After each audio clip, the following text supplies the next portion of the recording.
નમસ્કાર દરેક મારા વહાલા વિદ્યાર્થીઓ ભાઈઓ તેમજ બહેનોનું આજના વિડિયો લેક્ચરમાં દરેકનું સ્વાગત છે. આજે આપણે ઇંગ્લિશના લેક્ચરમાં ગ્રામરનો યુનિટ, ગ્રામરનું chapter active voice, passive voice, કર્તરી રચના, કર્મણી રચનાનો અભ્યાસ કરીશું. એક્ટિવ વોઇસ, પેસિવ વોઇસ પ્રકરણ ચેપ્ટર આપણને ચેન્જ ધ ટેક્સ એટલે કે પેરેગ્રાફ બદલો અંતર્ગત બોર્ડની એક્ઝામમાં પૂછવામાં આવે છે. એક્ટિવ વોઇસ કર્તરી રચના, પેસિવ વોઇસ કર્મણી રચના એ આપણી સ્ટાન્ડર્ડ 9th એટલે કે 9મા ધોરણથી સમજતા આવીએ છીએ. 9મા ધોરણમાં પણ એક્ટિવ વોઇસ, પેસિવ વોઇસ આવે છે. 10મા ધોરણમાં પણ એક્ટિવ વોઇસ, પેસિવ વોઇસ આવે છે. 11મા ધોરણમાં પણ એક્ટિવ વોઇસ, પેસિવ વોઇસ આવે. 12મા ધોરણમાં અને કોલેજમાં પણ આવે છે. બધા ધોરણમાં આમ તો એક્ટિવ વોઇસ, પેસિવ વોઇસ સરખું જ હોય છે, પણ એમના વાક્યો થોડા ડિફિકલ્ટ, સ્ટાન્ડર્ડ વાઇઝ હોઈ શકે. તો આપણે આજે એક્ટિવ વોઇસ કર્તરી રચના અને પેસિવ વોઇસ કર્મણી રચના આમનો અભ્યાસ કરીશું. એટલે આના ઉપરથી આપણે એવું કહી શકીએ કે વોઇસ મુખ્યત્વે બે પ્રકારના છે. કેટલા? બે પ્રકારના, જે આપણે અહીંયા ચેપ્ટરમાં નામ લખેલું છે, જેને આપણે ચેન્જ ધ વોઇસ પણ કહી શકાય. તો એમાં એક એક્ટિવ વોઇસ એટલે કે કર્તરી રચના, એક્ટિવ વોઇસ એટલે કે કર્તરી રચના. Second passive voice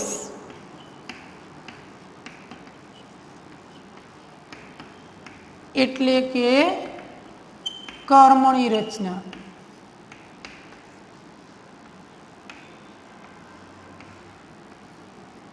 active voice એટલે કે કર્તરી રચના અને પેસિવ વોઇસ એટલે કે કર્મણી રચના, ચેન્જ ધ વોઇસ અંતર્ગત. તો કોઈ પણ વાક્ય, કોઈ પણ સેન્ટેન્સ, વાક્યને ઇંગ્લિશમાં આપણે સેન્ટેન્સ કહેવાય. તો કોઈ પણ વાક્ય હોય એ મુખ્યત્વે કાં તો એક્ટિવ વોઇસનું હોય અથવા તો પેસિવ વોઇસનું હોય. તો આપણને કેવી રીતે ખ્યાલ આવે, આપણે કેવી રીતે જાણી શકીએ કે આ વાક્ય એક્ટિવ વોઇસનું છે, આ વાક્ય પેસિવ વોઇસનું છે? સેકન્ડ, એક્ટિવ વોઇસનું વાક્ય હોય તો એને આપણે પેસિવ વોઇસમાં કેવી રીતે કન્વર્ટ કરી શકીએ, પેસિવ વોઇસમાંથી એક્ટિવ વોઇસમાં કેવી રીતે આપણે કન્વર્ટ કરી શકીએ, ટ્રાન્સફર કરી શકીએ અથવા તો ચેન્જ એટલે બદલાવી શકીએ. કોઈ જ પણ વાક્ય હોય તો એ વાક્ય એક્ટિવ વોઇસનું શા માટે છે, પેસિવ વોઇસનું શા માટે છે, આ આપણે સમજવું હોય અને શીખવું હોય તો આપણે એમના ચેપ્ટરમાં અભ્યાસ કરવો જોઈએ. તો ચાલો આપણે સૌપ્રથમ એક્ટિવ વોઇસ એટલે શું, વોટ ઇઝ એક્ટિવ વોઇસ અથવા તો એક્ટિવ વોઇસની વ્યાખ્યા આપણે શીખીએ, જેને વ્યાખ્યાને ઇંગ્લિશમાં આપણે ડેફિનેશન કહીએ છીએ. તો આપણે લખીએ એક્ટિવ વોઇસ એટલે શું, એક્ટિવ વોઇસ એટલે શું. એક્ટિવ વોઇસ કોને કહેવાય? ગુજરાતીમાં આપણે એક્ટિવને કર્તરી અને વોઇસ એટલે રચના આવું કહીએ છીએ. હવે વાક્યના સેન્ટેન્સના મુખ્ય 4 પ્રકાર: કર્તા, સબ્જેક્ટ, વર્બ, ક્રિયાપદ, ઓબ્જેક્ટ, કર્મ एक्स्ट्रा वर्ड अन्य शब्द। वाक्यना मुख्य 4 प्रकार कर्ता, क्रियापद, कर्म અને અન્ય શબ્દ। ઇંગ્લિશ સંપૂર્ણ આ સેન્ટેન્સ અને આ 4 પાર્ટ પર આધારિત છે। તો કર્તા એટલે કે અહીંયા આપણને કીધેલું છે કર્તરી રચના। તો જે વાક્યમાં કર્તાનું મહત્વ હોય અથવા તો જે વાક્યની શરૂઆત કર્તાથી થતી હોય એવા વાક્યને આપણે ઇંગ્લિશમાં એક્ટિવ વોઇસ કહેવામાં આવે છે અને ગુજરાતીમાં કર્તરી રચના કહેવાય। એક્ટિવ વોઇસ એટલે શું? તો કે જે વાક્યની શરૂઆત ક્રિયા કરનાર શબ્દ, કર્તા એટલે શું? What is subject? કર્તા એટલે શું? તો કે જે વાક્યની શરૂઆત ક્રિયા કરનાર શબ્દથી એટલે કે કર્તાથી થતી હોય તેવા વાક્યને એક્ટિવ વોઇસનું વાક્ય કહેવાય। આના ઉપરથી આપણે એવું પણ સમજી શકીએ કે એક્ટિવ વોઇસમાં કર્તા શરૂઆતમાં આપેલું હોય છે, બીજું એક્ટિવ વોઇસમાં કર્તાનું મહત્વ હોય છે। તો જો આપણે વ્યાખ્યા લખી એક્ટિવ વોઇસ એટલે શું? તો કે જે વાક્યની શરૂઆત ક્રિયા કરનાર શબ્દથી એટલે કે કર્તાથી થતી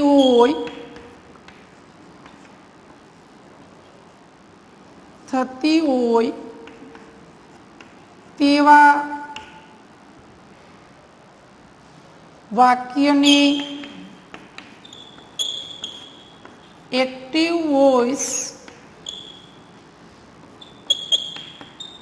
ટૂંકમાં આપણે એને એવી કહેશું। એક્ટિવ વોઇસને આપણે ટૂંકમાં શું કહેશું? એવી। એક્ટિવ વોઇસનું વાક્ય કહેવામાં આવે છે જે વાક્યની શરૂઆત ક્રિયા કરનાર શબ્દ, શેનાથી? ક્રિયા કરનાર શબ્દ। ક્રિયા કરનાર શબ્દ એટલે શું? કર્તા। એટલે કે જે વાક્યની શરૂઆત ક્રિયા કરનાર શબ્દ એટલે કે વાક્યમાં કર્તા આપેલું હોય તેવા વાક્યને એક્ટિવ વોઇસનું વાક્ય કહેવામાં આવે છે। એક્ઝામ્પલ તરીકે હું લખું છું, we play cricket daily. We play cricket daily, અમે દરરોજ ક્રિકેટ રમીએ છીએ। અમે દરરોજ ક્રિકેટ રમીએ છીએ। તો કોણ દરરોજ ક્રિકેટ રમે છે? અમે। તો એ વાક્યની શરૂઆત કર્તાથી થાય છે એટલા માટે એને આપણે એક્ટિવ વોઇસનું વાક્ય કહી શકીએ, એટલે કે ગુજરાતીમાં કર્તરી રચનાનું વાક્ય કહી શકીએ। ગુજરાતી ગ્રામરમાં પણ આપણે કર્તરી રચના અને કર્મણી રચના આવે છે। એ જ કર્તરી રચના અને કર્મણી રચના, એ જ એક્ટિવ વોઇસ અને પેસિવ વોઇસ આપણે અહીંયા શીખવાનું છે। એ જ એક્ટિવ વોઇસ અને પેસિવ વોઇસ આપણે અહીંયા શીખીએ છીએ। હવે આપણે જોઈએ કે પેસિવ વોઇસ એટલે શું? પેસિવ વોઇસ કોને કહેવાય? પેસિવ વોઇસ એટલે શું? પેસિવ વોઇસ એટલે શું? પેસિવ વોઇસ કોને કહેવાય? કર્મણી રચના કોને કહેવાય? તો અહીંયા આપણે શું જોયું કે જે વાક્યની શરૂઆત ક્રિયા કરનાર શબ્દ એટલે કે કર્તાથી થતી હોય તેવા વાક્યને એક્ટિવ વોઇસનું વાક્ય કહેવામાં આવે છે। તો પેસિવ વોઇસમાં એના જેવું જ। પેસિવ વોઇસનું ગુજરાતી શું છે? કર્મણી રચના, એટલે કે કર્મનું પ્રાધાન્ય હોય। જે વાક્ય રચના કર્મ પર આધારિત હોય, જે વાક્ય રચનામાં કર્મનું મહત્વ હોય, આવી વાક્ય રચનાને આપણે ગ્રામરમાં, વ્યાકરણમાં કર્મણી રચના કહીએ છીએ। તો આ જ વ્યાખ્યાને આધારે આપણે લખી શકીએ કે જે વાક્યની શરૂઆત ક્રિયા ન કરનાર શબ્દ, અહીંયા શું છે? ક્રિયા કરનાર શબ્દ. હું શું બોલું છું? ક્રિયા ન કરનાર શબ્દ એટલે કે કર્મથી થતી હોય તેવા વાક્યને પેસિવ વોઇસનું વાક્ય કહેવાય. જો હું લખું છું, ધ્યાન આપશું આપણે. જે વાક્યની શરૂઆત ક્રિયા ન કરનાર શબ્દ એટલે કે કર્મથી થતી હોય તેવા વાક્યને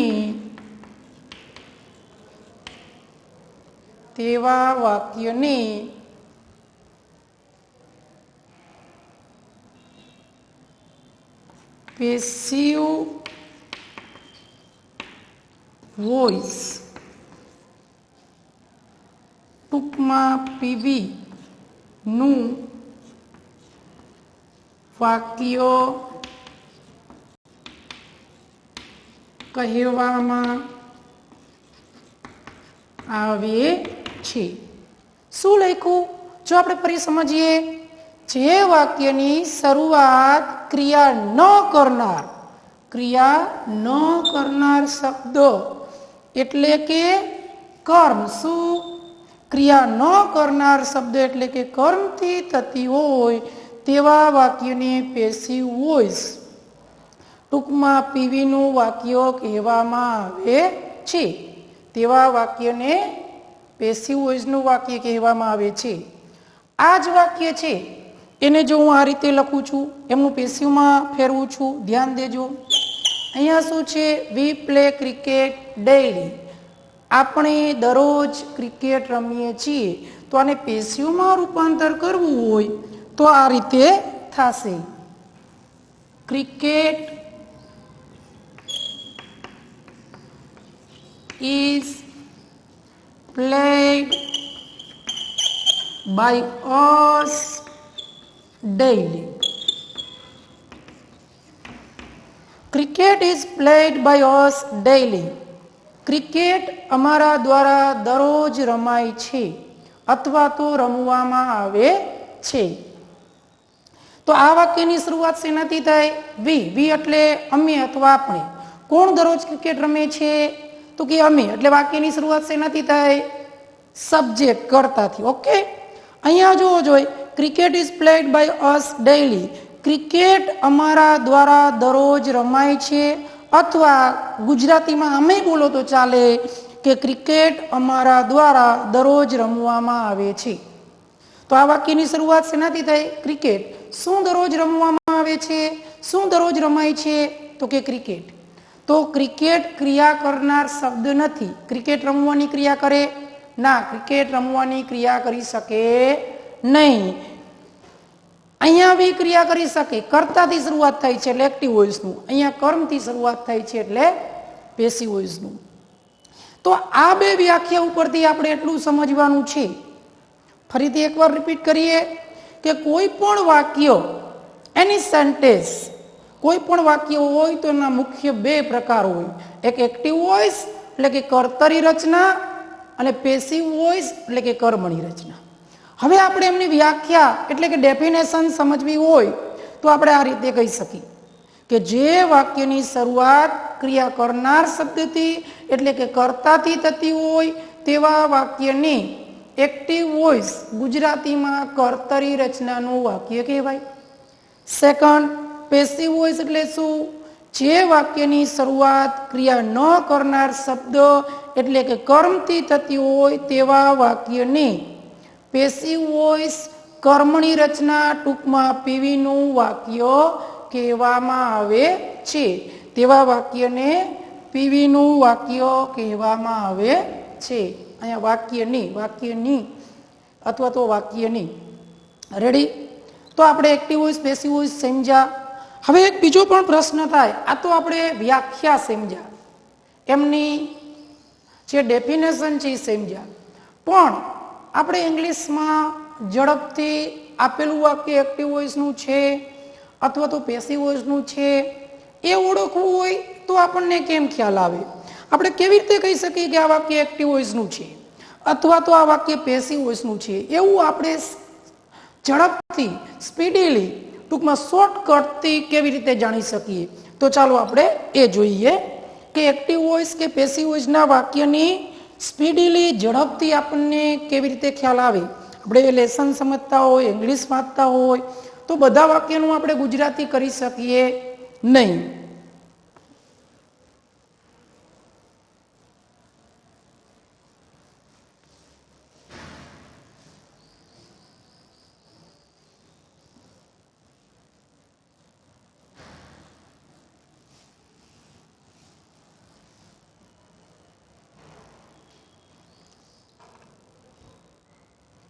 આપણે જોઈએ કે એક્ટિવ વોઇસ કે પેસિવ વોઇસના વાક્યની ઓળખ કેવી રીતે પડે. ટૂંકમાં આપણે એક્ટિવ વોઇસને હવે એવી કહેશું અને પેસિવ વોઇસને ટૂંકમાં પીવી કહેશું. તો અહીંયા લખું છું કે એવી અથવા પીવી એટલે કે પેસિવ વોઇસની ઓળખ કેવી રીતે પડે? ઓળખ કેવી રીતે પડે? એક્ટિવ વોઇસ કે પેસિવ વોઇસની ઓળખ કેવી રીતે પડે? મારે 10 મિનિટ છે, આપી દઉં તમારું ઓલું હોય તો. એવી એક્ટિવ વોઇસ અથવા પેસિવ વોઇસની ઓળખ કેવી રીતે પડે? તો આપણે ક્યાંક સમજી ગયા હશું અથવા ક્યાંક શીખી ગયેલા હશું અથવા ક્યાંક આપણે સાંભળેલું હશે કે વાક્યમાં અથવા તો અંગ્રેજી ગ્રામરમાં ટુ બીના રૂપ, સહાયક ક્રિયાપદો આવું સમજેલા હશું. ઇંગ્લિશ ગ્રામરમાં ટુ બીના રૂપ, સહાયક ક્રિયાપદોનું ખૂબ મહત્વનું છે.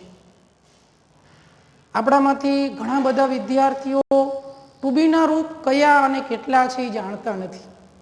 તમે પ્રશ્ન કરી જુઓ, તમારી જાતને પૂછો કે ટુ બીના રૂપ કુલ કેટલા, મનમાં વિચારો જોઈએ. તો તમે હવે ધારી લીધું હશે કે ટુ બીના રૂપ આટલા છે. ઘણા 5 કહેશે, ઘણા 6 કહેશે, ઘણા 7 કહેશે, ઘણા 9, ઘણા 12, ઘણા કહેશે ટુ બીના રૂપ એટલે શું એ જ નથી ખ્યાલ. તો ટુ બીના રૂપ કુલ ઇંગ્લિશમાં 8 છે. તો કયા કયા?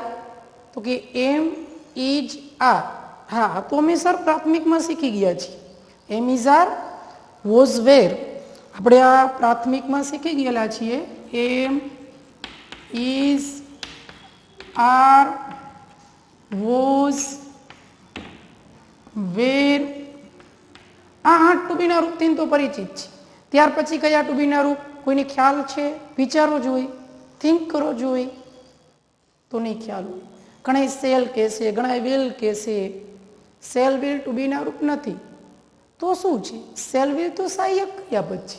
Can, food, cell, will, should, must, May, might આ બધા સહાયક ક્રિયાપદ છે. એ ઉપરાંત બીજા 3 ટુ બીના રૂપ છે, બી, બીંગ અને બીન.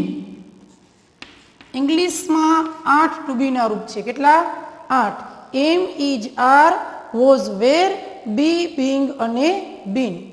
એટલે આપણે અત્યારે શું સમજી રહ્યા છીએ, શું શીખી રહ્યા છીએ કે એક્ટિવ વોઇસ અથવા પેસિવ વોઇસની ઓળખ કેવી રીતે પડે. તો એના માટે આ જરૂરી છે. તો આપણે કહી શકીએ કે જે વાક્યમાં ટુ બીના રૂપ તેમજ ભૂતકૃદંત આપેલું હોય તેવા વાક્યને પેસિવ વોઇસ કહેવાય. હવે વળી પાછો આપને પ્રશ્ન થાય, સર આ ભૂતકૃદંત એટલે શું? આવું ભૂતકૃદંત, વર્તમાન કૃદંત, સામાન્ય કૃદંત અમે ગુજરાતીમાં સમજીએ, સંસ્કૃતમાં સાંભળવા મળે છે, અંગ્રેજીમાં પણ અમે સાંભળીએ છીએ, પણ ખરેખર એકચ્યુઅલી આ છે શું? આપણે કેવી રીતે કહી શકીએ કે આને વર્તમાન કૃદંત છે, એનો ઉપયોગ શું, ક્યારે મૂકવું જોઈએ, ભૂતકૃદંત ક્યારે વપરાય? તો દરેક વર્ડ છે, દરેક જે સેન્ટેન્સ છે, દરેક કન્સ્ટ્રક્શન છે એના ખાસ પ્રકારના નિયમો હોય છે. ટુ બીના રૂપના મુખ્ય 3 ઉપયોગો છે. ટુ બીના રૂપના મુખ્ય કેટલા? 3 ઉપયોગો આપણામાંથી બહુ ઓછા સ્ટુડન્ટ જાણતા હશે અને બહુ ઓછાએ આ પ્રશ્ન ક્યાંક સાંભળેલો હશે. વિચારો જોઈએ ટુ બીના રૂપો કયા કયા અને ક્યાં ક્યાં ટુ બીના રૂપનો ઉપયોગ ક્યાં ક્યાં થાય. તમે કેવા પ્રકારના વાક્યમાં ટુ બીનો રૂપનો ઉપયોગ કરો છો? તો કે એક, કોઈ જ પણ પેસિવ વોઇસનું વાક્ય બનાવવું હોય તો કમ્પલસરી ફરજિયાત ટુ બીના રૂપ જોઈ. ટુ બીના રૂપ વિના પેસિવ વોઇસનું વાક્ય બને નહીં. ઇંગ્લિશમાં કોઈ જ પણ પ્રકારનું વાક્ય તમે શોધો તો એમાં કમ્પલસરી ટુ બીના રૂપ આવે, સિવાય એક પ્રેરક ક્રિયાપદ એટલે કે કોઝલ કન્સ્ટ્રક્શન જે તમારે કોલેજમાં અને એમાં આવે છે. એક પ્રેરક ક્રિયાપદનું પેસિવ કરતી વખતે ટુ બીના રૂપ વપરાતા નથી. બાકી ટોટલ વાક્ય રચનામાં ટુ બીના રૂપ જોઈ. ટુ બીના રૂપ વિના પેસિવ રચના બનતી નથી. એટલે કે ટુ બીના રૂપ કોઈ પણ વાક્યનું પેસિવ બનાવવું હોય તો કમ્પલસરી વપરાય. 2, કોઈ જ પણ વાક્યને ચાલુ કાળ એટલે કે ચાલુ વર્તમાન કાળનું તમે બનાવો તો એમાં એમિઝાર ક્રિયાપદનું આઈએનજી વાળું રૂપ આવે. ચાલુ ભૂતકાળનું બનાવો તો વોઝ વેર તેમજ ક્રિયાપદનું આઈએનજી વાળું રૂપ આવે. ચાલુ ભવિષ્યકાળનું બનાવો, જો ચાલુ ભવિષ્યકાળની વાક્ય રચના બહુ ઓછા વિદ્યાર્થીઓને યાદ હશે અથવા તો બહુ ઓછા વિદ્યાર્થીઓ જાણતા હશે કારણ કે બહુ ઓછો ઉપયોગમાં વપરાય છે. તો એમાં પણ ટુ બીનું રૂપ આવે. જેમ કે એમાં વિલ બી ક્રિયાપદનું આઈએનજી વાળું રૂપ આવે. We shall be playing cricket, અમે ક્રિકેટ રમી રહ્યા હશું તો એમાં શેલ બી બોલ્યો અથવા વિલ બી આવે. પ્રથમ પુરુષ એક વચન અને પ્રથમ પુરુષ બહુવચન હોય તો એમની સાથે શેલ, બાકી બધા સાથે વિલ. અને ત્રીજો એનો ઉપયોગ કે કોઈ પણ પ્રકારની ક્રિયાપૂર્વક વાક્ય રચના એટલે કે જે વાક્ય રચનામાં મુખ્ય ક્રિયાપદ ન હોય તો આવી વાક્ય રચનાઓ બનાવવા માટે ટુ બીના રૂપ આવે. જેમ કે અમે વિદ્યાર્થીઓ છીએ, વી આર સ્ટુડન્ટ્સ. ગુજરાતી અમારી માતૃભાષા છે, Gujarati is our mother tongue. Bharat મારો દેશ છે, ઇન્ડિયા ઇઝ માય કન્ટ્રી. તો આ બધા જે વાક્યો છે એ ક્રિયાપૂર્વક વાક્ય કહેવાય, એમાં મુખ્ય ક્રિયાપદ હોતા નથી. તો આવા વાક્યને તમારે લખવા હોય તો ટુ બીના રૂપ આવે. સાદા વર્તમાન કાળના ક્રિયાપૂર્વક વાક્ય બનાવવા એમિઝાર આવે. સાદા ભૂતકાળમાં વોઝ વેર આવે. સાદા ભવિષ્યકાળમાં બી આવે. ચાલુ કાળના તો ક્રિયાપૂર્વક વાક્ય બને જ નહીં કારણ કે ચાલુ કાળમાં કમ્પલસરી ક્રિયાપદ હોવું જોઈએ તો જ ચાલુ કાળ આવે. તો આપણે અહીંયા શીખવાના છીએ કે એક્ટિવ વોઇસ અથવા પેસિવ વોઇસની ઓળખ કેવી રીતે પડે, એક્ટિવ વોઇસ અથવા પેસિવ વોઇસનું વાક્ય આપણે કેવી રીતે જાણી શકીએ. તો કે જો વાક્યમાં ટુ બીનું રૂપ અને ભૂતકૃદંત આપેલું હોય તો તેવા વાક્યને પેસિવ વોઇસનું વાક્ય કહેવાય. એટલે એક કમ્પલસરી ટુ બીનું રૂપ હોવું જોઈએ 8માંથી. પછી કદાચ એક કરતાં 2 હોય તો ચાલે. ચાલુ કાળનું પેસિવ કરવું હોય તો 2 ટુ બીના રૂપ આવે. સાદા કાળમાં 1 ટુ બીનું રૂપ આવે અને કમ્પલસરી ભૂતકૃદંત હોવું જોઈએ. ભૂતકૃદંતના મુખ્ય 2 ઉપયોગ. એક કે કોઈ પણ કાળનું પેસિવ બનાવવું હોય તો કમ્પલસરી ભૂતકૃદંત જોઈ. અને સેકન્ડ, કોઈ પણ પૂર્ણ કાળની વાક્ય રચના બનાવી હોય તો પણ ટુ બીના રૂપ જોઈ. કોઈ પણ પૂર્ણ કાળની વાક્ય રચના બનાવી હોય તો પણ ટુ બીના રૂપ આવે. કોઈ પણ પેસિવ વાક્ય રચના બનાવી હોય તો પણ ટુ બીના રૂપ આવે. તો આપણે અહીંયા લખીએ કે એક્ટિવ વોઇસ પેસિવ વોઇસના વાક્યની ઓળખ કેવી રીતે પડે. તો કે જે વાક્યમાં ટુ બીના રૂપો એટલે કે am, is, are, was, were, be, being કે બીન તેમજ ભૂતકૃદંત જેને આપણે ઇંગ્લિશમાં પાસ્ટ પાર્ટિસિપલ કહીએ છીએ, ભૂતકૃદંત આપેલ હોય તેવા વાક્યની પેસિવ વોઇસ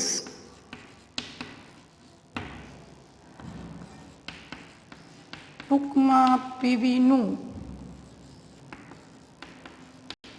વાક્ય કહેવામાં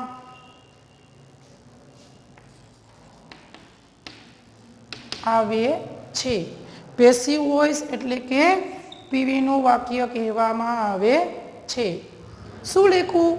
તો કે જે વાક્યમાં ટુ બી ના રૂપ એટલે કે એમિઝા કમ્પલસરી 8 માંથી કોઈ પણ એક હોવું જોઈએ અને ઉત્કૃદંત આપેલું હોય તો એવા વાક્યને પેસિવ વોઇસનું વાક્ય કહેવાય. જો વાક્યમાં માત્ર ઉત્કૃદંત આપેલું હોય તો એને પેસિવ વોઇસનું કહેવાય ના.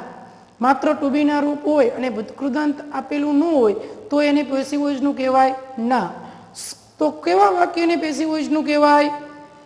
જે વાક્યમાં ટુ બી ના રૂપ અને ઉત્કૃદંત આપેલું હોય આવા વાક્યને પેસિવ વોઇસનું વાક્ય કહેવાય. તો દરેક વિદ્યાર્થીઓ આ જે કંઈ મેં લખાવ્યું છે એ પોતાની નોટબુકમાં લખી લેશે, નોંધી લેશે અને તમારી પાસે જે પણ ઇંગ્લિશનું પાઠ્યપુસ્તક હોય જે પણ ધોરણનું એમાંથી કોઈ પણ એક લેસન લઈ તમે 10 એક્ટિવ વોઇસના વાક્ય શોધજો અને 10 પેસિવ વોઇસ. ઉત્કૃદંત આપેલું હોય એને તમારે પેસિવ વોઇસનું ગણવું છે. એની ઓળખ કેવી રીતે? એટલા માટે એક્ટિવ વોઇસના કુલ કેટલા ઉપયોગો? 3. એ ઉપયોગ શીખા. સેકન્ડ, આપણે ઉત્કૃદંત, વર્તમાન કૃદંત અને સામાન્ય કૃદંત આ 3 પ્રકારે એમનો પરિચય કર્યો. મુખ્ય 2 ઉપયોગો છે એ આપણે